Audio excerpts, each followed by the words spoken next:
काल होतं सागरचं केळवण आणि केळवणासाठी मी केलं होतं मटण. तर मटणाची रेसिपी शेअर करण्याआधी मटणाविषयीची एक आठवण शेअर करते तुमच्यासोबत. आम्ही लहान होतो ना, तेव्हा आम्ही दर सुट्टीला गावी जायचो आणि गावाकडे ना खाण्याचं मटण केलं जातं. आता तुम्ही म्हणाल खाण्याचं मटण म्हणजे काय? तर सर्वजण एकत्र येऊन जो मटण बनवतात ना, त्याला आमच्याकडे खाण्याचं मटण म्हणतात. तर प्रत्येक घरातून एक एक माणूस जमा होतो आणि काही पैसे काढले जातात आणि त्या पैशांचा मटण आणलं जातं. तर 50 किलो 100 किलो अशा प्रमाणात तो मटण आणलं जातं आणि मटण शिजवलं जातं. तर मटण शिजवण्याआधी सगळेजण जमा होतात आणि जो मटण आणलेला असतो तो ठेचतात. त्यानंतर खोबरं भाजलं जातं आणि खोबरं देखील मिक्सरला न लावता तो खलबत्त्यामध्ये व्यवस्थित कुटला जातो आणि सर्व मसाले देखील खलबत्त्यामध्ये कुटलं जातात आणि चुलीवरती तो भन्नाट मटण शिजवलं जातो.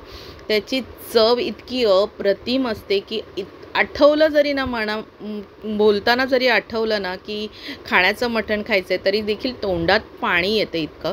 तर माझ्या लहानपणीची आठवण अशी की आम्ही लहान असताना म्हणजे होळीला वगैरे आम्ही गावी जायचो आणि आमचे आप्पा खाण्याचं मटण आणण्यासाठी जेव्हा पण जायचे ना, तेव्हा मी आणि माझा दादा म्हणजे आप्पांचा मुलगा म्हणजे काकांचा मोठा मुलगा दोघं जणांना आम्ही आप्पा येण्याची वाट बघायचो. कारण हा मटण रात्रीच डिस्ट्रीब्यूट केला जातो आणि आम्ही वाट बघायचो की आप्पा कधी येत आहेत आणि आम्ही भाकरीसोबत हा मटण कधी खातो आहे.